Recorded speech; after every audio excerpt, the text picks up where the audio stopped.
gelombang otak. Nah, otak kita ini Bapak Ibu, otak kita ada otaknya kan? Yakinkan dulu, ada nggak otaknya? Bisi Hanas dicaritakan, ada ya? Nih gelombang otak tuh isinya rangkaian listrik, Bapak Ibu.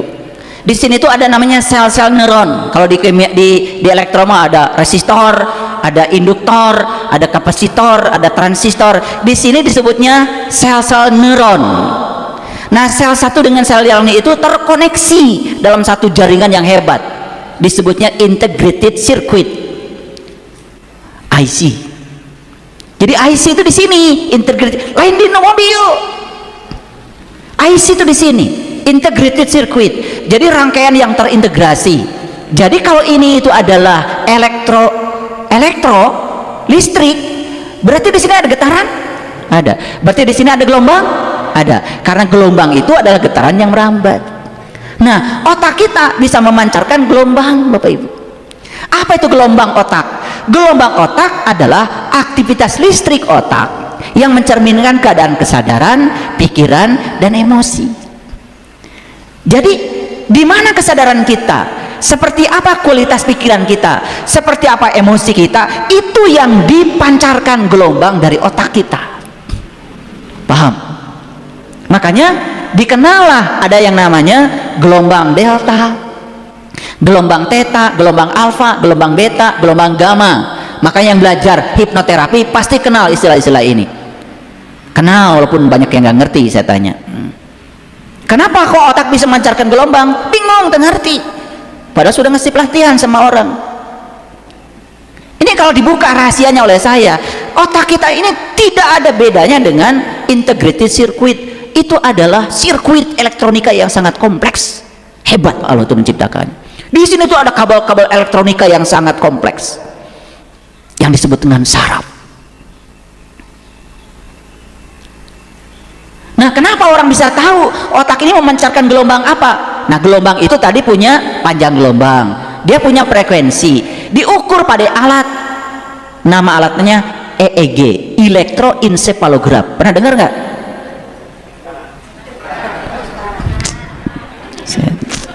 Kurang gaul ya kalian tuh. EEG itu elektroencephalograph, alat yang bisa menangkap gelombang otak. Sehingga yang dipancarkan oleh otak gelombangnya apa, panjang gelombangnya berapa, frekuensinya berapa, itu bisa diukur. Sehingga muncullah klasifikasi gelombang. Ada gelombang delta. Kapan? Saat kita sedang tidur nyenyak, otak kita memancar gelombang, namanya gelombang delta. Ada gelombang theta. Ini harus hafal ini supaya nanti kalau saya cerita sepertiga malam ngerti. Gelombang theta ini ketika sedang relaksasi mendalam, sedang meditasi, atau dalam keadaan mengantuk. Disebut tidur enggak, disebut bangun tidak. Tunuh, itu gelombangnya gelombang theta. Paham ya? Apalin, ini penting. Ini penting. Nah, ada gelombang alfa. Nah, ini dalam kondisi rileks, tenang, waspada, tetapi tidak terlalu konsen. Itu alfa. Nah, di atas itu ada namanya beta. Beta ini seperti sekarang Bapak Ibu nih, di beta semua nih. Sadar, fokus, ya, pikiran aktif, dan waspada. Coba kesentuh aja sedikit, langsung marah. Nah, itu beta. Waspada. Nah, di atas itu ada namanya gelombang gamma. Pembelajaran intens, pemecahan masalah, kesadaran tinggi. Tapi kesadaran tingginya bukan kesadaran secara spiritual, tapi ini adalah kesadaran pikiran. Nah, yang akan saya bahas Bapak Ibu berkenaan dengan gelombang theta. Jadi Bapak Ibu ketika tidur itu di gelombang delta, otaknya memancarkan gelombang delta. Begitu bangun tuh, bangun dalam keadaan setengah sadar, itu gelombangnya masih gelombang theta. Makanya kalau bangun nih saya kasih tahu. Tapi nanti kalau sudah ada di komunitas saya sih saya ajarin lengkap. Ini mah bocorannya aja sedikit. Kasihan dibocorkan. Ketika bangun Bapak Ibu, perhatikan saya, bangun itu harus lembut. Makanya kesadaran terakhir saat seseorang mau tidur itu akan menjadi kesadaran awal saat seseorang bangun. Makanya ketika mau tidur harus dalam keadaan sadar. Nah, ketika tidur jangan ada kebencian, jangan ada keresahan, jangan ada ketakutan, jangan ada kecemasan. Jika perlu Bapak Ibu mau tidur, ya silakan Bapak Ibu. Kalau senang ada musik-musik meditasi yang bisa mengantarkan tidur, bagus. Supaya saat tidur itu frekuensi yang dipancarkan dari diri kita itu frekuensi damai, frekuensi syukur, frekuensi cinta. Kenapa? Karena nanti akan berhubungan dengan mimpi. Ketika tidur membawa kemarahan, ya, makanya bagian belakang dari otak kita nih yang paling berbahaya nih. Di sini ada dipol-dipol magnet. Saat seseorang itu sedang bangun, dia dipol-dipol magnetnya aktif. Nah, dipol-dipol magnet di otak belakang ini biasanya random akibat terlalu banyak masuk energi-energi yang buruk selama berinteraksi dalam hidup. Bayangkan ketika otak belakang itu random dibawa tidur, berbahaya. Makanya Nabi Muhammad ngasih caranya, walaupun ini caranya sangat perlu dijelaskan lagi secara sains. Beliau kalau mau tidur baca Al-Ikhlas 3 kali, Al-Falaq 3 kali, An-Nas 3 kali, sambil tangannya itu diletakkan di bagian belakang.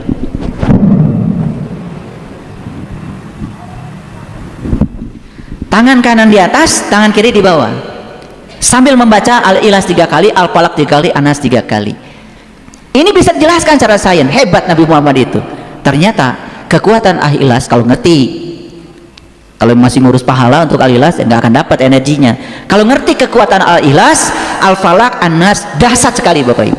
Itu bisa ngirim energi ke tangan kita, dan energi ini bisa menselaraskan dipol-dipol magnet yang acak di sini menjadi selaras.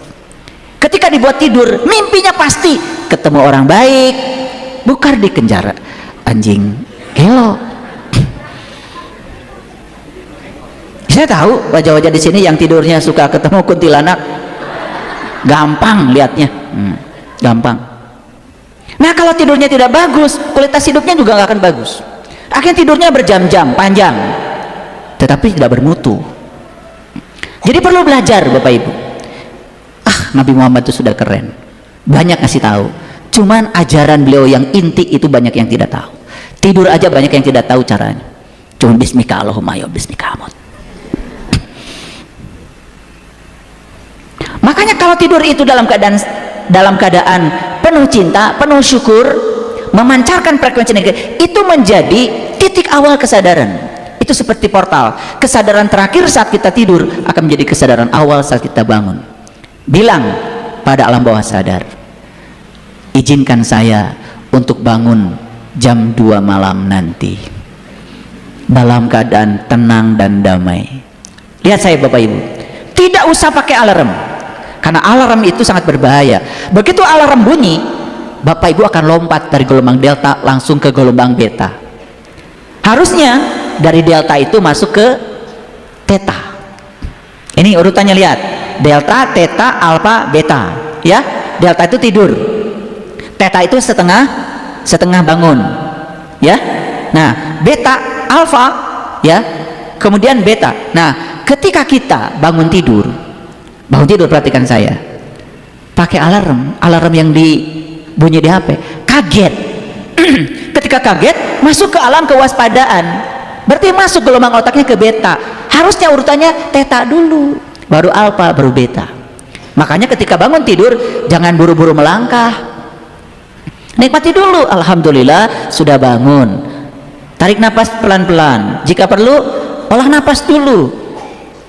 Saya ajarkan sedikit aja, ya.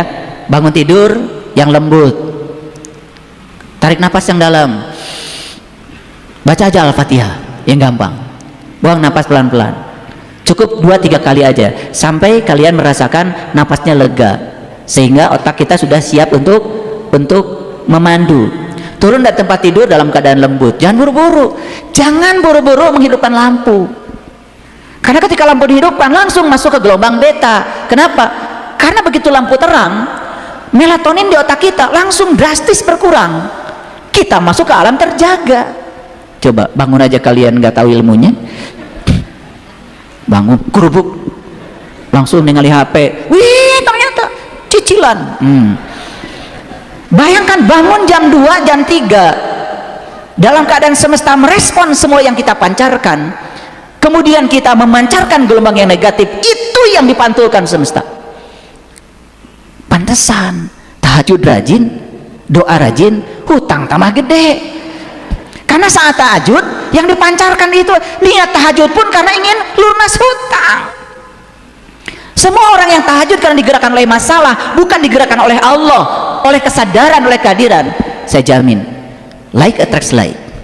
Ketika kalian tahajud, memperbanyak permintaan, dan permintaan yang didorong rasa kekurangan.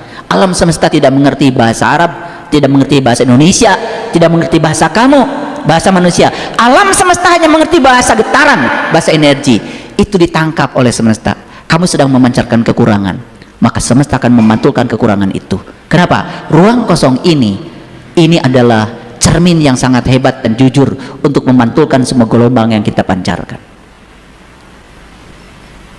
Bayangkan, bangunnya sudah bagus, jam 2, jam 3, tetapi begitu bangun resah, marah-marah, bahkan berantem di jam itu, konflik di jam itu. Harusnya di jam itu, saat dimana kita memancarkan frekuensi syukur, cinta, dan kedamaian. Tidak usah minta apa-apa, maka semua yang mendamaikan, semua yang kamu dambakan, yang menenangkan akan datang dengan sendirinya, nyaris tanpa upaya. Udah masuk judul ini? Udah masuk ya? Pelan-pelan ya. Nah, perhatikan saya. Jadi lampu itu ya, itu kan ketika masuk ke mata, maka pineal gland kita langsung secara drastis mengurangi melatonin. Melatonin itu yang menjaga ya, supaya kita tetap di gelombang theta. Dari delta itu masuknya theta dulu, baru alpha, baru beta. Ini lompat ke beta, langsung bising, ketakutan, kecemasan, kesedihan, masa lalu, semua datang. Itu yang kamu pancarkan di jam itu. Dan kalau di jam itu yang dipancarkan adalah energi yang semacam itu, langsung direspon oleh semesta, kontan itu. Bahaya kalau tidak tahu ilmunya. Makanya ya, saya bukan anti tahajud ya. Saya akan jelaskan kenapa ada sholat tahajud sebentar lagi. Karena di Quran tidak ada sholat tahajud, yang ada tahajud. Nggak pakai sholat kok. Patahajat bihi nafilatan. Nggak pakai sholat. Tahajud. Mau saya jelaskan? Oke, pelan-pelan dulu. Ini baru ngajarin bangun tidur dan mau tidur. Kebangetan kalian itu. Tidur belum bisa, bangun tidur belum bisa, betul nggak? Udah. Begitu bangun tidur masuk ke gelombang beta, langsung buka HP, udah notifikasi sudah banyak, belum lagi berita-berita yang tidak enak, belum lagi ya terbiasa punya langganan TikTok, YouTube ya, mohon maaf ya, yang energinya menyebarkan kebencian. Waduh, itu kontan Bapak Ibu, tanpa diminta dipancarkan gelombangnya pada semesta dan langsung dipantulkan. Hati-hati jam 3, energi semesta sedang berada di titik di mana langit sedang terbuka, itu bisa menembus. Oke, langit yang dimaksud langit rohani, bukan langit yang itu terbuka kumaha geningan. Kalian masuk ke begitu, ntar nanya lagi sama saya jam 3 keluar, ayah langit nggak ada katanya, nggak bolong. Udah bolong langit. Oke, perhatikan Bapak Ibu ya. Jadi kalau digambarkan gelombangnya nih, lihat gelombangnya nih, gelombang delta, lihat tuh, lembut kan ya, panjang gelombangnya panjang, frekuensinya rendah tapi lembut. Kalau gelombang theta ya, lihat, kalau delta itu dari 0,1 sampai 3 Hz. Hz itu satuan untuk frekuensi, bahasa lainnya seperdetik, sepermenit, seperjam, itu Hz. Hz itu seperdetik ya. Nah, gelombang theta 4 sampai 7 Hz. Nah, gelombang alpha itu 8 sampai 15 Hz. Beta udah 16 sampai 30, apalagi gamma 31 sampai 100 Hz. Lihat Bapak Ibu, kebisingannya, lihat di situ gambarnya. Nah, itu menceritakan panjang gelombang dan frekuensi. Makin ke atas frekuensinya makin kuat. Bayangkan bangun tidur langsung bisik, masuk ke gelombang beta. Wah. Udah tambah lagi ya, cekcok lagi di jam-jam segitu. Waduh Bapak Ibu, hati-hati. Nah, saya ingin jelaskan bahwa ternyata tubuh kita ini isinya dua, listrik dan kimia. Jadi ketika otak kita itu berada di kesadaran mana, di pikiran mana, di emosi mana, bukan hanya gelombang yang dipancarkan, tetapi dia juga menghasilkan hormon. Nah bayangkan Bapak Ibu, beta, hormon yang dihasilkan namanya kortisol atau norepinefrin. Ini hormon buat apa? Cemas, khawatir, takut, depresi. Jadi bayangkan bangun tidur jam 3, jam 3 nya udah oke, tetapi dalam keadaan cemas, khawatir, takut, ini frekuensi ini kemudian jadi gelombang, dipancarkan ke ruang kosong, dipantulkan saat itu juga kontan, itu akan menjadi kenyataan. Nih Bapak Ibu, jujur ya, saya yakin Bapak Ibu pernah tahajud, pernah minta sahabat kan? Ya kan? Tambah banyak nggak masalahnya? Jujur, tambah banyak nggak masalahnya? Sekarang saya jelaskan di sini. Saya jelaskan, bukan berarti saya melarang tahajud. Tahajud itu keren Bapak Ibu, saya juga melakukannya. Tapi nanti sebentar lagi saya jelaskan cara melakukannya. Oke, sampai sini ngerti ya? Nah, gelombang beta menghasilkan hormon kortisol. Kortisol itu hormon yang sangat berbahaya Bapak Ibu. Bisa menimbulkan pegal-pegal, badan jadi kaku. Ya, ini. Nah, ujungnya apa? Ujungnya kalau tubuh ini nggak kuat, tubuh ini tidak bisa menampung lagi energi itu, sakit Bapak Ibu. Coba kalau Bapak Ibu mengerti ini saya bicara secara sains. Nah gelombang alfa yang dihasilkan apa? Ya serotonin, endorfin. Serotonin dan endorfin itu zat-zat yang membawa kebahagiaan, imunitas, makanya gampang sakit. Makanya alfa itu kondisi apa tadi? Relax, ya, relax. Nah, kalau theta, nah theta ini ya kondisinya sangat khusyuk. Nah, inilah pentingnya kenapa kita disuruh sholat tahajud yang beragama Islam. Yang beragama lain, saya juga pernah berada di tradisi mereka. Di jam itu mereka ada yang meditasi, ada yang melakukan ritual-ritual tertentu sesuai dengan agamanya. Di Islam, karena dipercaya sholat itu punya kekuatan yang luar biasa, meditasi yang paling agung, makanya muncullah sholat tahajud. Padahal di Quran cuma ada tahajud saja. Itu munculnya sholat tahajud yang diajarkan Rasulullah SAW. Hebat. Karena apa? Bagi orang Islam, sholat itu bisa membawa ketenangan. Lagi sholat, habis sholat mantep. Ya karena nggak tahu ilmunya, sholatnya nggak mengingat Allah, sholatnya mengingat masalah.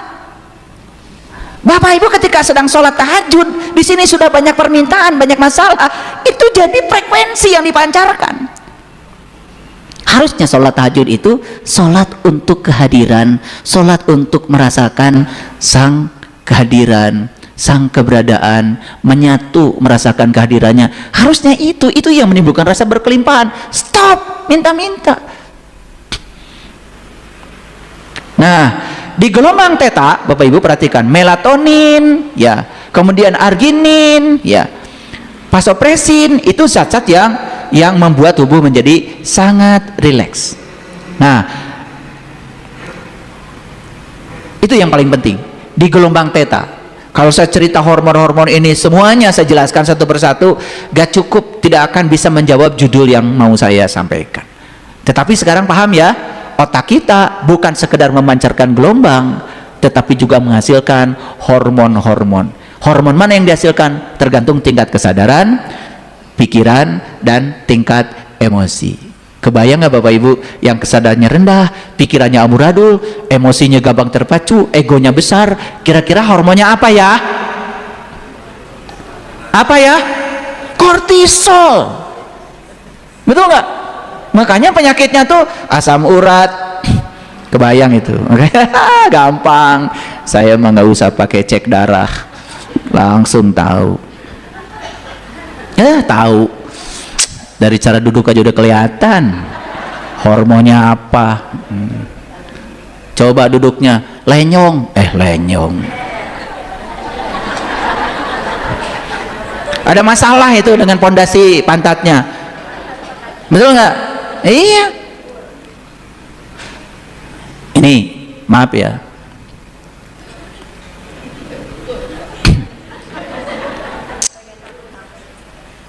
Yang impoten aja kelihatan dari sini. Yang impoten kelihatan dari sini loh.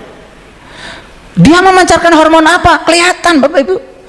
Aura bisa dibaca. Aura itu energi yang dipancarkan. Itu akumulasi dari energi di dalam.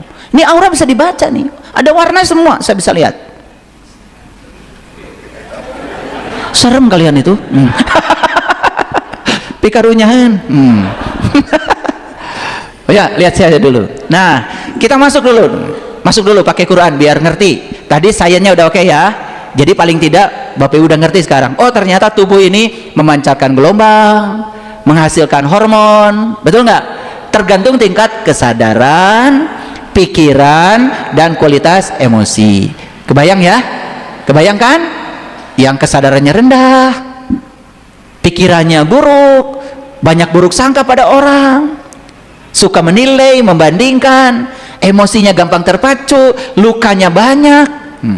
Makanya kalau ingin membebaskan luka, Bapak Ibu, nanti saya akan buka khusus untuk detox. Ya, saya sudah siapkan gedung di sana di Jelekong. Bapak Ibu, mau ngaji setinggi apapun, kalau wadahnya kotor, disimpan di wadah kotor, nanti akan teracuni. Makanya harus dibersihkan itu. Nanti saya akan buka khusus untuk detox. Pokoknya yang kayak gitu nanti di sana. Dan di sini perlu ruang yang khusus buat itu. Saya belajar dari leluhur-leluhur saya di Parahyangan ini luar biasa, Bapak Ibu. Cara menyembuhkan luka-luka di dalam itu, mohon maaf, berbeda dengan yang diajarkan oleh para psikolog. Hati-hati Bapak Ibu, karena ada pelajaran kalau kamu katanya sakit hati, nulis aja. Eta sakit hati ditulis, makin kuat atau makin nyeri. Betul nggak? Cuma karena kita nggak tahu ilmunya, ikut aja. Kalau sama sakit hati, kehel kacaroge, ka istri maksudnya, tulis tema kehel, karena dikasih identitas. Itu makin jelas dalam bawah sadar. Dengan ditulis berulang-ulang, makin jelas dalam bawah sadar. Makanya hati-hati. Banyak yang ngasih pelajaran tapi nggak tanggung jawab, padahal itu adalah program, itu mesin yang akan mengendalikan nasib kita. Makanya Bapak Ibu kalau ingin benar-benar bersih, nanti saya akan buka pelatihan khusus untuk itu. Mau? Ini pelatihan karena begitu besar cinta kasih saya. Kalau Bapak Ibu di pelatihan ada investasi ya buat makan kalian juga, masa nggak makan? Udah sakit hati nggak makan lagi. Udah lanjut dulu. Nah, ini ayatnya Bapak Ibu perhatikan.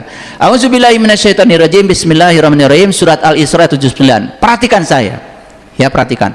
Hari ini Bapak Ibu akan dapat sesuatu yang luar biasa. Wa minal laili fatahajjad bihi. Tidak ada sholat tahajud. Yang ada tahajud, nggak pakai sholat. Oke. Wa minal laili fatahajjad bihi nafilatalak asa ayyab'asaka rabbuka maqama mahmuda. Terjemahannya, dan pada sebagian malam, nih pada sebagian malam. Di Quran tidak diceritakan sepertiga malam. Kata-kata sepertiga itu adanya di hadis. Di Quran nggak ada. Wa minal laili cuma begitu aja. Dan pada sebagian malam bertahajudlah kamu kepadanya sebagai tambahan kebaikan bagi kamu. Tuhanmu mengangkat kamu ke tempat yang terpuji. Ternyata tahajud itu bisa mengangkat kamu ke tempat yang terpuji. Ini perintah tahajud. Perintah apa? Oke. Sekarang mari kita buka. Apa sih tahajud? Barangkali kalian yang sering sholat tahajud kakarang arti ayeuna. Karunya mau sholat sudah bikin daftar masalah, betul nggak? Curik, meratap, memancarkan rasa kekurangan, rasa tidak ada sebagai korban, langsung dibalikin deui ya tuh. Di jam itu mah bahaya Bapak Ibu. Ya, oke. Jadi tahajud itu Bapak Ibu, tahajud jim dal berasal dari kata hajada. Saya terkejut Bapak Ibu, ternyata hajada itu artinya tidur di malam hari. Jadi hajada itu artinya tidur di malam hari. Jadi bapak itu ibu itu semuanya juga melaksanakan hajada, sarare, beting. Betul apa tidak? Nah, tidur di malam hari bahasa Arabnya hajada. Nah, pakai ta. Nah, ternyata tahajada artinya terjaga di malam hari. Jadi tahajada itu artinya bukan sholat. Tahajada itu terjaga di malam hari. Pertanyaannya, kenapa terjaganya kok di malam hari? Kan terjaga itu harusnya sepanjang waktu. Jadi sebetulnya secara hakikat Bapak Ibu, ya, tahajada itu harusnya dilakukan setiap waktu. Malam itu lambang dari kegelapan. Artinya apa? Bila kegelapan datang, mau siang mau malam, tahajada, kamu terjaga. Gitu. Nah, terjaga ketika kegelapan datang, hakikatnya itulah tahajud. Paham ya? Ini hakikat nih, hakikat. Bapak Ibu datang kegelapan, tiba-tiba ada berita yang tidak enak yang menyangkut Bapak Ibu. Terjaga kesadarannya, tidak langsung larut. Itu tahajud hakikatnya. Bapak Ibu ada yang ngajak berantem, gak dilayani karena tidak penting bagi Bapak Ibu. Bapak Ibu terjaga kesadarannya, karena kalau saya ikut berantem, saya menyakiti diri saya, bukan sekedar menyakiti orang lain. Itu tahajada itu. Jadi tahajada itu artinya terjaga ketika kegelapan datang. Itulah tahajada. Paham ya? Nah, sekarang ya, bagaimana dengan tahajud yang berupa sholat yang beragama Islam? Kalian harus terjaga di jam itu, jam 2 sampai jam 4. Kenapa? Karena alam semesta sangat cepat merespon semua frekuensi yang dipancarkan oleh kalian. Makanya terjaga dari apa kalau begitu? Terjaga dari memancarkan frekuensi yang negatif.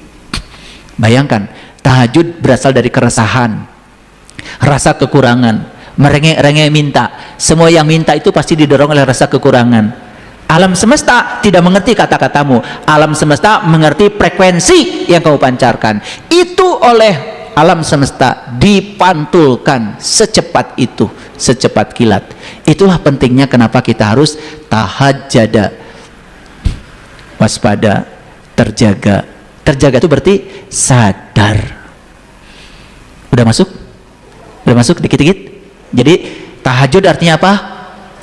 Terjaga dari kegelapan. Bapak Ibu, kegelapan malam tidak berbahaya kalau ada lampu. Kegelapan itu baru berbahaya kalau nggak ada lampu. Siang juga berbahaya kalau tidak ada lampu. Lampu apa? Lampu kesadaran. Mau siang mau malam, kalau lampu dalam diri kita sudah menyala, nur ala nurnya sudah menyala di sini, tidak akan membuat kita terjatuh. Percaya deh sama saya. Nah, lalu apa kaitannya dengan tahajud yang dilaksanakan di sepertiga malam? Udah masuk nih, tapi udah ngerti sekarang kan? Jadi tahajud ada yang hakikat, ada yang syariat. Izinkan saya berbicara tahajud yang syariatnya. Yang hakikatnya sudah ya, yang hakikatnya tahajud sepanjang waktu, selalu dalam keadaan terjaga, sadar. Berarti apa? Kalau terjaga dan sadar, berarti tubuh ini menjadi rumah bagi kesadaran. Kegelapan semacam apapun tidak berbahaya bagi yang sadar. Clear? Makanya pelan-pelan ngajarnya, saya pelan-pelan supaya ngerti. Kenapa ini saya buka rahasia ini, Bapak Ibu? Saya cuma sedih aja lihat banyak yang sudah tahajud, isinya cuman mengadukan masalah, kekurangan, merasa sebagai korban, tetapi hasilnya nggak ada apa-apa, malah semakin bergelimang dalam masalah. Karena apa? Dia melakukan itu bukan dari rasa cinta, rasa syukur, rasa kehadiran, rasa keberadaan, tapi dia digerakkan oleh apa? Oleh rasa kekurangan. Makanya Bapak Ibu perhatikan, tidak ada yang lebih mewah dalam hidup ini kecuali kehidupan itu sendiri. Mereka yang tahu bahwa kehidupan ini begitu mewahnya, dengan hidup saja dia sudah berkelimpahan. Dengan hidup saja dia sudah merasa berkelimpahan. Kelimpahan like attracts like. Dalam hukum tarik menarik, kelimpahan akan menarik kelimpahan. Clear sampai sini? Oke. Nah, mengapa ada sholat tahajud? Perhatikan Bapak Ibu. Mengacu pada Quran surat Toha ayat 14. Saya bacakan bahasa Arabnya. Innani anallah la ilaha illa ana fa'budni wa aqimis sholata li zikri. Kata Allah, kamu itu dikatakan sholat apabila mampu mengingat aku. Ulangi ya, kamu dikatakan sholat apabila mampu mengingat aku. Sholat itu adalah li zikri, untuk mengingat aku. Bayangkan Bapak Ibu, sudah tahajudnya tidak tahu siapa yang disembah, sudah tahajudnya tidak tahu siapa yang diingat. Di jam itu semua frekuensi direspon, sementara yang kita ingat masalah, sakit hati, luka, dibawa semuanya ke dalam sholat. Yang diingat bukan Allah. Kebayang? Kebayang? Makanya Bapak Ibu, belajar sholat yang mengingat Allah. Contoh Nabi Muhammad, beliau itu ketemu dulu baru nyembah, kenal dulu siapa yang mau disembah baru sholat. Kita terus menerus sholat nggak tahu yang disembah siapa. Jangan-jangan yang disembah adalah citra dan gambaran Tuhan, bukan Tuhan yang maha benar. Citra dan gambaran Tuhan yang direkayasa oleh pikiran kita sendiri. Kita yang menciptakan Tuhan, kita yang menyembah Tuhan, dan kita berdoa kepada Tuhan yang diciptakan oleh pikiran kita sendiri. Udah kebayang amburadulnya seperti apa? Udah kebayang? Oke, ini dibuka rahasianya sedikit oleh saya. Ternyata Bapak Ibu, saya meneliti banyak ilmuwan. Ternyata semua ilmuwan menemukan penemuan rata-rata di jam itu. Jam 2 sampai jam 4. Saya mengenal yang namanya ilmuwan kuantum, namanya Erwin Schrödinger. Dan ternyata dia mampu memecahkan persamaan Schrödinger menjadi persamaan gelombang. Bagi mereka yang belajar fisika gelombang, fisika kuantum, tahu cara memecahkan itu. Beliau menemukan solusi matematiknya di jam itu. Ternyata para biku, para sahabat tradisi lain, mereka menemukan intuisi dan inspirasi, bahasa kreatif dan komunikatif dari semesta di jam itu. Dan saya sudah membuktikan. Kenapa saya senang bangun di jam 1 sampai jam 4? Karena di jam itu saya kadang-kadang bisa melampaui logika saya, bisa melampaui rasional saya. Kenapa? Karena logika dan rasional saat itu sedang diam. Saat itu gelombang otak saya ada di theta, bukan di beta. Bukan memaksakan terus dengan pikiran. Ternyata begitu pikiran istirahat, ada yang lebih besar dari pikiran sedang berbicara. Itu yang bernama kesadaran. Itu muncul di jam itu. Sudah mulai terjawab? Sudah mulai terasa dahsyatnya jam itu? Nah, kalau saya jelaskan secara rinci Bapak Ibu, memang di jam itu, perhatikan, udara sangat sejuk. Bahkan tubuh manusia menurut medis paling rendah mencapai suhu di jam 3 malam. Jadi suhu kita ini paling rendah, suhu tubuh kita yang sehat ya, itu di jam 3 malam. Secara fisika, ketika suhu rendah apa? Perhatikan, ada rumus di fisika statistik. Rumusnya gini, energi kinetik sama dengan 3/2 kali konstanta alam kalikan temperatur. Jadi energi kinetik itu berbanding lurus dengan temperatur. Bayangkan, ketika temperatur tinggi berarti energi besar. Perhatikan Bapak Ibu, air di suhu ruang diam, tapi begitu suhunya dinaikkan sampai keluar bunyi. Betul nggak? Betul? Sendok aja dimasukkan, sendok bisa gerak-gerak itu di air yang mendidih. Betul nggak?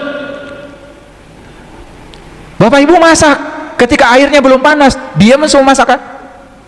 Begitu mendidih, masakan semua jadi goyang. Itu namanya energi kinetik. Energi kinetik bergantung pada suhu. Bayangkan Bapak Ibu, ketika suhu mencapai titik yang terendah, berarti energi kinetik tubuh sedang berada di titik yang sangat rendah. Itu titik keseimbangan tubuh. Makanya ketika kita merasakan sesuatu di jam itu, resahnya langsung ditangkap. Tapi di jam itu kita memancarkan syukur dan cinta, itu juga ditangkap. Jadi semesta ini mengabulkan semua frekuensi Bapak Ibu, mengabulkan semua doa. Karena Allah menyatakan dalam Al-Quran, wa idza sa'alaka ibadi anni fa inni qarib ujibu da'wata da'i idza da'an. Semua doa tidak ada yang tidak dikabul. Tetapi doa yang dikabul adalah frekuensi, vibrasi, energi, tergantung yang mana yang kamu pancarkan saat itu. Walaupun doanya minta rezeki banyak, tapi yang dipancarkan adalah rasa kekurangan, yang akan datang adalah kekurangan. Dan terus menerus berada dalam situasi yang serba kurang. Kangkung aja nggak rindu sama kamu. Jadi sholat tahajud itu apa? Sholat tahajud adalah upaya untuk tetap terjaga dari kegelapan. Siapa yang bisa terjaga dari kegelapan? Kalau sholatnya sudah bisa mengingat Allah. Kalau sholatnya mengingat masalah, mengingat urusan pribadi, itu yang kamu pancarkan lewat radio transmitter ini. Dan itu yang didengar oleh semesta dan akan dipantulkan dalam waktu yang sangat singkat. Clear? Jadi sekarang Bapak Ibu mengerti kenapa Nabi Muhammad mengajarkan sholat tahajud sebagai sunnah di sepertiga malam. Clear? Padahal tahajud sendiri apa artinya? Terjaga, waspada, sadar. Itu arti dari kata tahajud. Terjaga, sadar dari kegelapan. Itu tahajud. Nah, ditambah sholat menjadi sangat keren. Sholat tahajud. Walaupun di Qur'annya nggak ada kata sholat. Begitu dirangkai dengan sholat. Oh, sholat itu meditasi yang paling agung. Kalau sholatnya bisa mengingat kepada Allah. Kalau sholatnya olahraga, tambah niat sholatnya banyak masalah. Udah kebayang Bapak Ibu? Kebayang? Gak usah diceritakan lah, udah pengalaman. Udah mulai masuk? Oke, pelan-pelan masuknya ya. Kebanyakan sholat tahajud Bapak Ibu dikaitkan dengan segala bentuk keinginan untuk mengatur Tuhan. Ini sangat berbahaya berkaitan dengan gelombang theta yang ada di otak. Karena gelombang theta lembut sekali dan bisa meresap ke seluruh semesta, dan itu didengar secara langsung, terjadi resonansi. Jadi alam semesta tidak mengenal frekuensi mana yang dipancarkan. Semua frekuensi ditangkap, direspon. Itu Bapak Ibu. Nanti keluar jam 3 malam. Sebelum Bapak Ibu sholat, yang sholat ya. Kalau tradisi lain yang mau meditasi, yang apa? Ya, ini bukan soal ritualnya, tergantung keyakinan kita masing-masing, tentu saja. Tapi intinya kan di jam itu, di mana bumi mencapai puncaknya keheningan. Saat itu kebanyakan orang masih tertidur lelap. Ya. Kota juga mengecil seolah-olah. Udara saat itu menjadi sangat-sangat lembut. Bahkan oksigen di permukaan bumi sedang berada pada kadar yang tertinggi. Bahkan partikel-partikel udara saat itu sedang mengalami ketenangan yang paling puncak. Bahkan air pun saat itu sedang mengalami ketenangan yang paling damai. Bapak Ibu coba basuhlah wajah kita, gunakan doa Rasulullah, ya Allah putihkan wajahku dengan cahaya-Mu. Di jam itu rasa air berbeda dengan air biasa di jam lain. Tapi gunakan air yang di suhu alam, di suhu ruang. Jangan air dari water heater. Rasakan, beda, sangat berbeda. Semuanya sedang berada dalam kondisi sangat hening. Pikiran kita hening di gelombang theta. Kalau tadi bangunnya nggak buru-buru, kalau bangunnya langsung lihat HP, kamu di gelombang beta. Lewat tuh jam 3. Mau resonansi dengan kekuatan energi semesta nggak bisa, karena kamu sudah di frekuensi yang berbeda. Apalagi di jam itu kesel, apalagi di jam itu marah-marah. Wah, ada yang pernah marah-marah di jam itu. Sekarang hati-hati ya, di jam itu jangan memancarkan energi keresahan. Oke? Ya. Ya. Jadi kalau mau marah lebih bagus janganlah. Ya, bukan dipindahkan ke jam lain. Gimana kalian? Lihat kalau saya kalau bicara sangat hati-hati. Ya. Gak apa-apa, banyak uang juga kan, yang penting sehat. Ya kan? Itu. Bicara tuh hati-hati. Ya. Kalian bicara, apa-apa.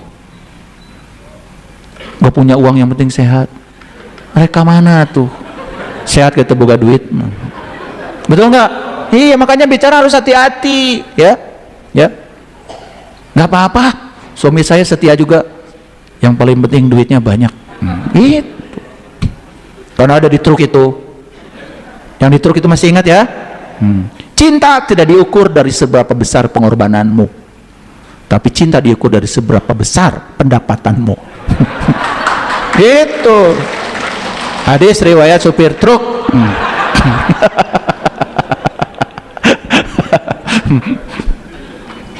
Paham ya?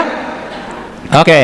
Jadi sekarang mengerti kenapa leluhur kita, khususnya Nabi Muhammad Rasulullah SAW, teladan kita, mengajarkan sholat tahajud. Clear ya? Clear. Di tradisi lain, saya pernah menyaksikan, ternyata di jam itu mereka terjaga. Jadi mereka juga tahajud, cuman bentuknya tidak sholat seperti kita. Ada yang meditasi, ada yang duduk tenang, karena mereka sadar semesta sedang berada pada kondisi yang sangat tenang untuk merespon semua yang kita pancarkan. Ya? Ada yang setiap malam tahajud? Acungkan tangan. Oke, bagus. Ya? Bagus. Teruskan ya. Tetapi sekarang dirubah ya. Ya? Oke. Sholatnya diperbaiki dulu. Ya? Jam 3 pagi, Bapak Ibu, pikiran melembut. Yang dimaksud oleh saya pikiran melembut itu logika, cengkraman, rasional itu tidak terlalu kuat. Itu. Logika berhenti melawan, tidak menganalisis. Disitulah kesadaran mulai berbicara. Yang berbicara bukan logika, bukan rasional, bukan ego, tapi kesadaran. Ketika kesadaran lebih dominan, maka ya dia punya kekuatan yang sangat luar biasa. Ketika dunia tidur, sebagian kecil manusia sedang terjaga, bukan untuk bekerja, tetapi untuk menyadari. Harusnya di jam itu bukan untuk bekerja, tapi di jam itu belajar untuk menyadari. Saya kasih tahu Bapak Ibu, di dunia materi orang punya anggapan bahwa semakin keras bekerja, semakin cepat yang diinginkan datang. Itu di dunia materi. Di dunia energi, di dunia frekuensi tidak berlaku. Ternyata ya, di dunia energi, di dunia frekuensi tidak mengenal kerja keras. Yang ada adalah kerja ikhlas, kerja cerdas. Jadi sebetulnya kita bisa mewujudkan semua yang kita dambakan ya, tanpa harus bekerja keras. Itu. Saya sudah membuktikan Bapak Ibu, luar biasa ya. Jadi otak manusia mulai memasuki bagian yang jarang disentuh di jam itu, yaitu frekuensi theta, yang disebut oleh orang-orang psikologi sebagai zona senja kesadaran. Itu zona senja kesadaran, di mana batas antara pikiran sadar dan bawah sadar sangat tipis. Bahkan orang-orang psikologi mengatakan di jam itu, kalau kita berada di frekuensi theta ketika bangun, bahkan alam bawah sadar kita nyaris tanpa penjaga. Itu diilustrasikan seperti itu. Artinya apa? Semua yang dibicarakan oleh pikiran sadar itu langsung masuk ke alam bawah sadar, jadi program kita, jadi mesin yang akan mengendalikan nasib kita, termasuk yang ingin sehat. Bapak Ibu, ada yang sakit hari ini? Ada? Ada? Sakit. Awas, di jam 3 pagi jangan meminta sehat, karena ketika meminta sehat, mencari sehat, berarti alam semesta memahaminya kamu sedang memancarkan sakit. Karena ketika kita meminta sehat, berarti kita mengakui kalau sekarang kita sedang sakit. Yang dibaca oleh semesta berarti kamu ingin terus-menerus sakit. Harusnya apa? Di jam 3 pagi yang sakit langsung merasa sudah sehat. Makanya di jam 3 pagi jangan mencari, tapi menjadi. Jangan mencari kebahagiaan di jam itu, tapi menjadi kebahagiaan itu sendiri. Jangan mencari keberlimpahan di jam itu, tapi sudah menjadi keberlimpahan itu sendiri. Jangan mencari kebahagiaan di jam itu, karena yang dipahami semesta, kamu sedang dalam keadaan susah.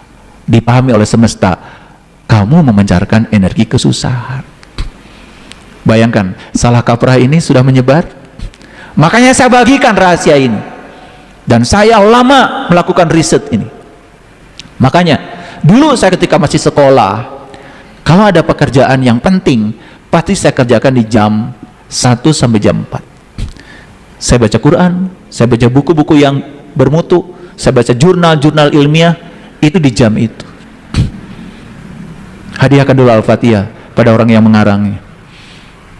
Kalau baca buku begitu, udah motokopi, nggak ingat sama yang menulisnya, merasa sudah beli. Bapak Ibu mungkin dapat ilmu tapi nggak berkah, karena ilmu itu harus diijazahkan. Makanya banyak orang ya yang datang ke rumah saya minta konsultasi, cuma saya minta ijazah, saya akan mendengarkan YouTube. Itu aja.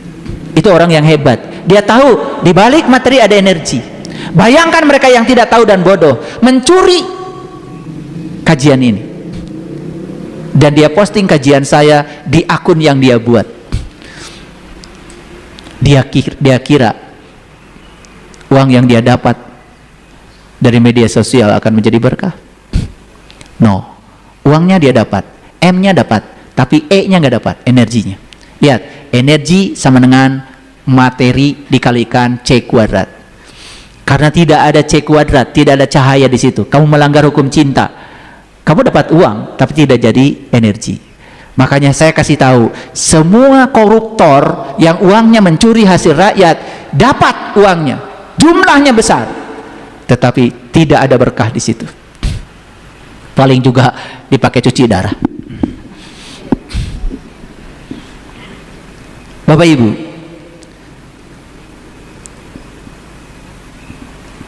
apakah mereka yang membalak hutan itu beragama? Apakah mereka yang korupsi beragama? Apakah mereka yang membuat pelecehan seksual bahkan di tempat-tempat yang dipercaya oleh masyarakat sebagai pusat pendidikan beragama? Apakah orang-orang yang berbohong dan menipu orang lain beragama? Apa yang Bapak Ibu bisa simpulkan dari pertanyaan saya? Kenapa agama tidak bisa mencegah korupsi? Kenapa agama tidak bisa melindungi hutan? Kenapa agama tidak bisa mencegah keserakahan manusia? Bisa dijawab? Bisa dijawab? Kenapa? Karena agama hanya jadi tameng. Agama hanya jadi topeng.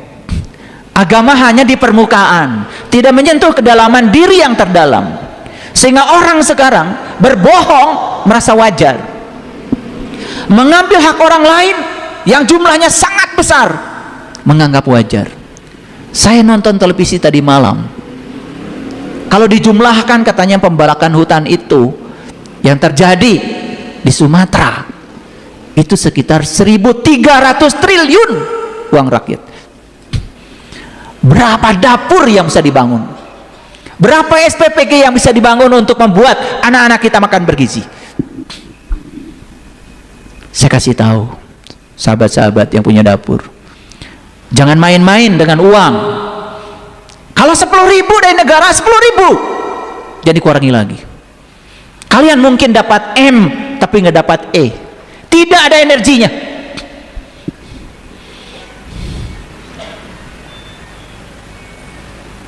Saya pernah melihat,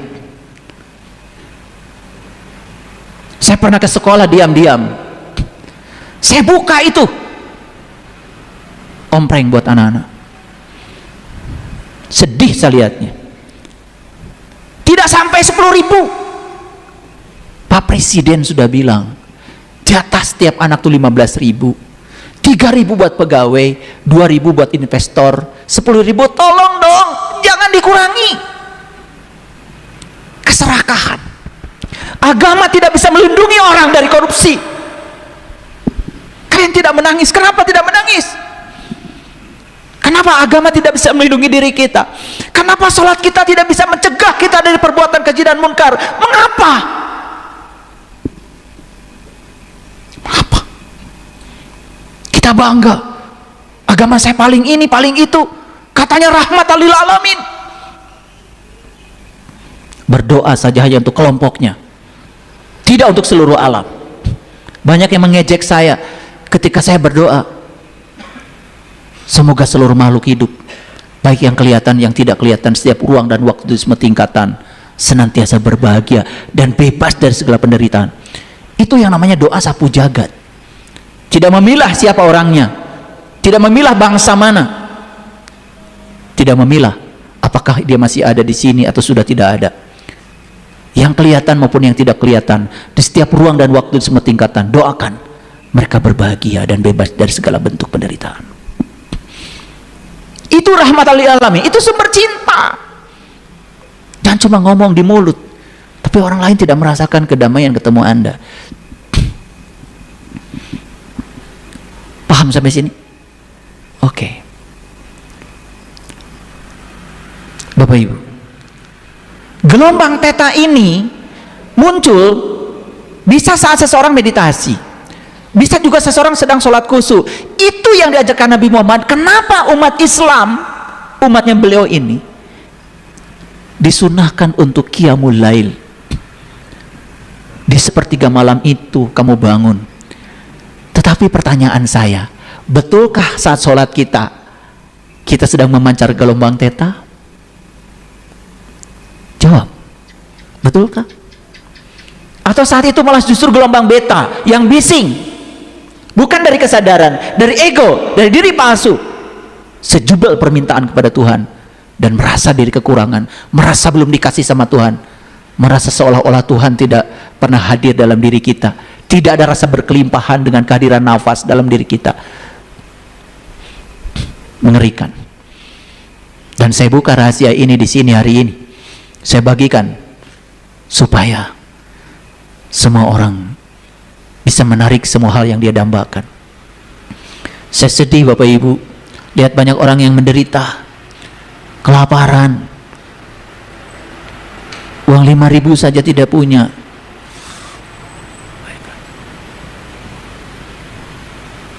Pegawai saya bilang hari Minggu kalian jangan kerja, istirahat.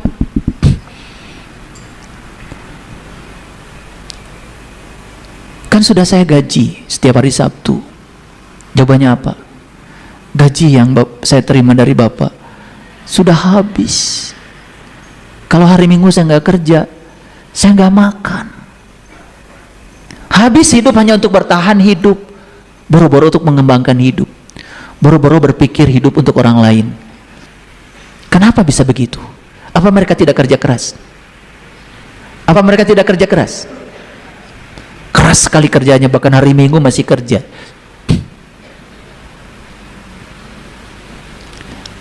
Saya kemarin jalan-jalan sama istri saya, sambil ngantar istri saya, bawa cucu saya yang perempuan itu dekat dengan saya. Kalau jauh dari saya pasti panggil ya. Ketemu banyak orang karena mereka kenal saya, dan mereka mengomentari, kok Bapak masih sempat ngurus cucu? Ngurus cucu lebih penting daripada ngurusi jamaah. Ngurus cucu lebih penting daripada ngurus kajian. Buat apa saya ngasih kajian pada orang lain sementara cucu saya tidak bahagia dengan saya? Siapa saya untuk mengukur bahwa saya berada dan saya sumber cinta? Setidak-tidaknya orang yang di rumah dulu, anak, istri, cucu, merasakan keberadaan saya. Ada orang sibuk sampai lupa istrinya, cari yang lain.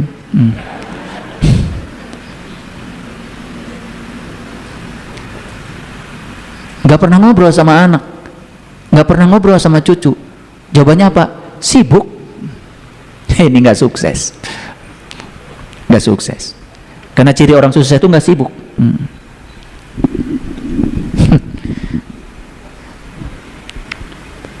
Bapak Ibu, setiap hari undangan sama saya, undangan kajian, undangan takbir akbar, bahkan undangan dari banyak perusahaan.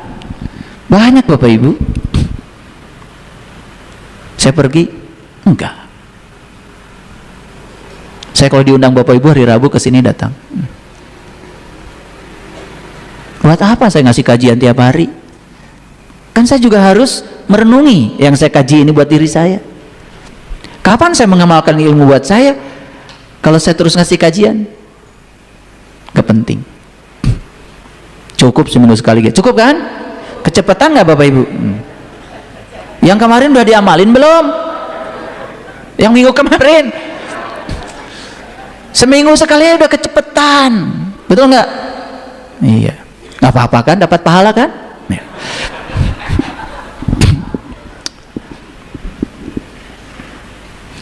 Di fase jam 3 itu Bapak Ibu, otak kita mengendurkan cengkraman logikanya.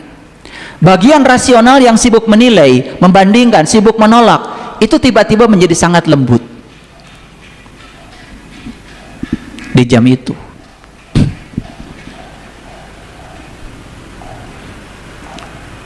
Yang tersisa hanyalah kesadaran yang sunyi seperti langit malam tanpa awan. Itu yang tersisa.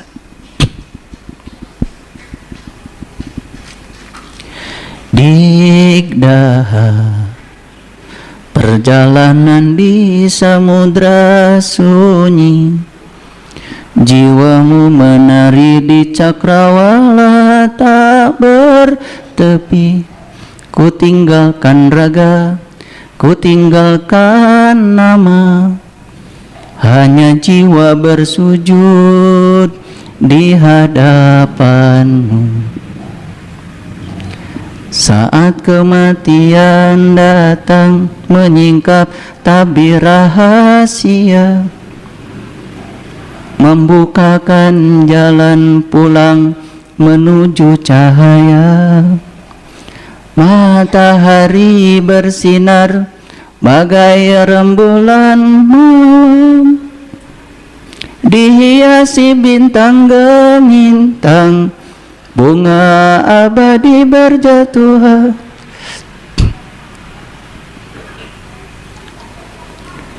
Igdah, maafkan aku, jauh dari dekapan kasih abadi. Tiada tersisa, semua luluh dalam air mata. Rasa syukur yang tak berhingga saat aku menyatu denganmu, wahai kekasih tak terlukiskan. Lagunya begitu. Itu lagu jam 3 pagi itu. Keheningan jadi samudra indah, cintamu lembut memeluk jiwa abadi. Setiap detak jantung adalah zikir panjang, setiap napas adalah puisi. Dan perjumpaan ini tak tertampung kata. Kalau lagi berjumpa dengan dia, tidak bisa diuraikan dengan kata-kata.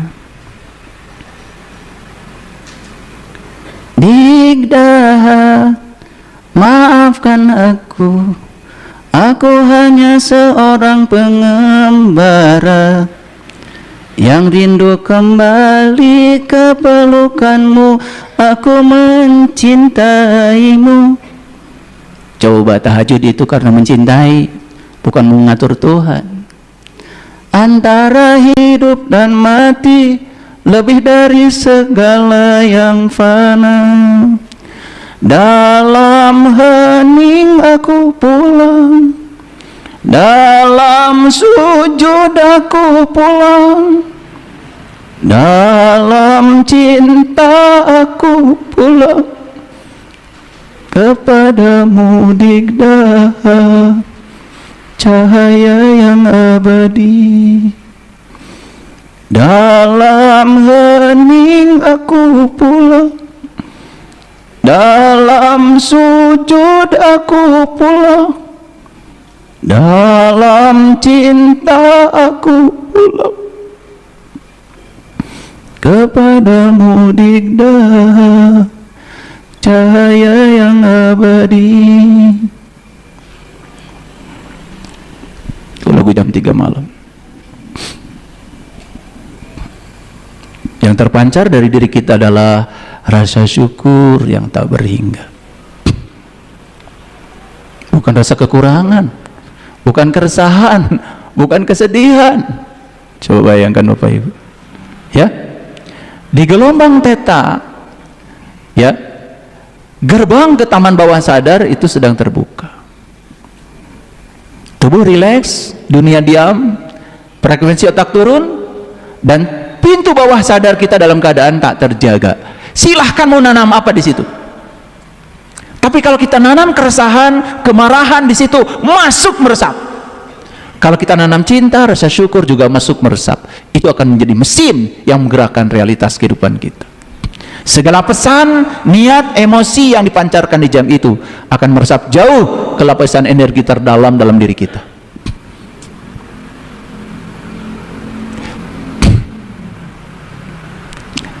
Maka kenapa di dalam Quran itu ada kata-kata Qul a'udzu birabbil falaq, aku berlindung kepada Tuhan yang menguasai subuh. Jam 3 kan menjelang subuh, betul? Karena subuh itu etapa yang paling berbahaya. Bisa bangun terus, tapi bisa juga tidur lagi. Betul nggak? Cuaca subuh itu adalah suatu keadaan di mana kesadaran diri baru tumbuh. Seperti keadaan bayi yang baru lahir, yang perlu perlindungan, yang harus ada yang memeliharanya, menjaganya, merawatnya, dan membesarkannya. Hingga suatu saat dia bisa melakukan yang sebaliknya. Subuh kesadaran adalah etapa yang sangat berbahaya. Kalau tidur lagi, matahari kesadaran tidak akan terbit dalam diri kita. Di lagu tadi dikatakan, aku melihat matahari selembut bulan purnama. Itu hadis Bapak Ibu. Ya, suatu saat Bapak Ibu harus mengalami itu. Melihat matahari selembut bulan purnama. Ya, harus Lailatul Qadar dulu.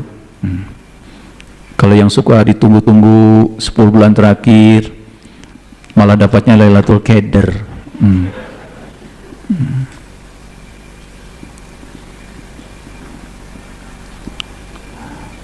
Inilah hadisnya. Ini hadis.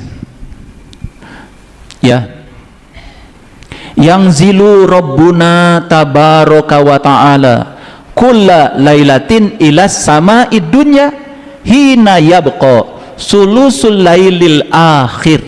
Itu kata-kata sulusul lailil akhir. Jadi sulusul lailil akhir itu artinya adalah sepertiga malam terakhir. Kalau tadi kan wa minal laili, di Quran tidak ada kata sepertiga. Nah ternyata kata sepertiga itu dijelaskan dalam hadis Bukhari. Ini dari Abu Hurairah. Abu Hurairah. Rasulullah bersabda seperti ini. Nah, Allah turun ke langit dunia ketika sepertiga malam terakhir. Ingat ya, kata-kata Allah turun ke langit dunia itu bukan berarti sebuah sosok turun ke sini. Dia kan bukan sosok. Dia kan sudah bersama kita sekarang juga. Lebih dekat daripada uratan di leher kita. Tetapi ketika kita memasuki gelombang theta, semesta sedang meresponnya. Itulah yang disebut dalam hadis ini, Allah turun ke langit dunia. Ini langitnya langit dunia loh, bukan langit yang sana. Langit dunia, berarti langit itu sesuatu yang berhubungan dengan diri kita. Langit itu simbol dari alam tinggi dalam diri kita. Jadi artinya kita sedang merasakan penyatuan dengannya. Itu bahasanya mutasabihat. Karena kita banyak yang taunya kalau turun dari langit benar-benar turun kemana? Kan Allah sudah bersamamu, bukan di langit. Kan lebih dekat daripada uratnya di lehermu. Allah sudah berulang-ulang mengatakan seperti itu. Tapi kehadiran Dia dalam diri kita nyaris tidak disadari. Nah saat itulah kita belajar menyadari bagian terdalam dari diri kita di gelombang theta. Makanya ada kata-kata di sini, siapa yang berdoa kepadaku, aku akan mengabulkannya. Nah harus tahu gimana cara berdoanya. Jadi doa sudah saya sampaikan ya, pikiran, perasaan, kata-kata dan tindakan yang terus menerus diulang-ulang. Makin tinggi frekuensinya, makin besar energinya. Kalau frekuensinya besar, energinya besar, seperti sinar X, bisa menembus. Gitu. Jadi Bapak Ibu, saya padukan kajian spiritual ini dengan sains, makin jelas atau makin bingung? Jelas. Karena alam semesta ini kan tanda-tanda Allah. Tanda-tanda Allah itu ada ayat yang tertulis, ada yang tidak tertulis. Yang tidak tertulis lebih banyak. Dan alam semesta ini tidak tertulis, tapi ada. Makanya di dalam Al-Quran dikatakan, inna fi khalqis samawati wal ard wa ikhtilafil laili wan nahar la ayati li ulil albab. Jadi dalam penciptaan langit dan bumi, silih bergantinya siang dan malam, di situ ada tanda-tanda bagi ulil albab. Siapa ulil albab? Allazina yazkuruna Allaha qiyaman wa qu'udan wa ala junubihim. Yaitu orang yang sudah bisa mengingat Allah dalam keadaan berdiri, duduk dan berbaring. Mengingat Allah berdiri, duduk dan berbaring, artinya dia tidak mengalami keterpisahan dengan dia di setiap ruang dan waktu. Tidak mungkin bikin kerusakan di muka bumi, tidak mungkin korupsi, tidak mungkin menyakiti orang lain. Dia yang sudah menunggal bersama dia pasti mengalami penyatuan dengan dia. Tahalluq bi akhlaqillah, akhlaknya seperti akhlaknya Allah. Di mana-mana dia menjadi sumber cinta. Kehadirannya saja orang seperti ini sudah cukup tanpa harus berbicara. Kehadirannya saja sudah membawa energi. Nah, Bapak Ibu masih ingat ayat ini? Masih ingat? Saya ulang sekarang. Hari ini saya beri coupling. Perhatikan. Diwajibkan atas kamu berperang. Ini surat Al-Baqarah 216 ya. Kutiba alaikumul qital. Diwajibkan atas kamu berperang. Padahal berperang itu sesuatu yang kamu benci. Boleh jadi kamu membenci sesuatu padahal ia amat baik bagi kamu. Siapa yang harus diaktifkan di sini? Kesadaran. Lihat semuanya. Lihat saya semuanya. Ada sesuatu yang kita benci oleh pikiran. Oleh pikiran diapakan? Ditolak. Oleh kesadaran diterima. Kenapa? Karena kesadaran itu tahu di balik yang saya benci ini, siapa tahu ada yang terbaik yang Allah berikan kepada saya, tinggal menunggu waktunya. Jadi kata-kata wa asa an takrahu syai'an wa huwa khairul lakum itu ranah kesadaran. Sedangkan wa asa an tuhibbul syai'an wa huwa syarrul lakum itu ranah pikiran. Wih, keren banget. Jadi Allah juga sudah mengkapling dalam Al-Qur'an. Cuman banyak yang nggak jeli membacanya. Makanya membaca ini harus jam 1 sampai jam 4. Kok saya bisa tahu ini kapling kesadaran, ini kapling pikiran? Mari kita lihat. Boleh jadi kamu membenci sesuatu padahal itu amat baik. Bagi siapa? Bagi kesadaran. Boleh jadi kamu menyukai sesuatu kalau itu amat buruk. Bagi siapa? Bagi pikiran. Ini dua kapling yang berbeda. Yuk sekarang ada sesuatu yang menarik, langsung ikut. Pikiran seperti itu, instan, tidak sabar. Betul nggak? Iya. Itu pikiran. Kesadaran nggak seperti itu. Coba sekarang kita praktekkan. Bapak Ibu, saya yakin ya di tempat ini ada yang pernah terluka. Saya yakin di tempat ini dari wajah-wajahnya kelihatan ada yang pernah tersakiti.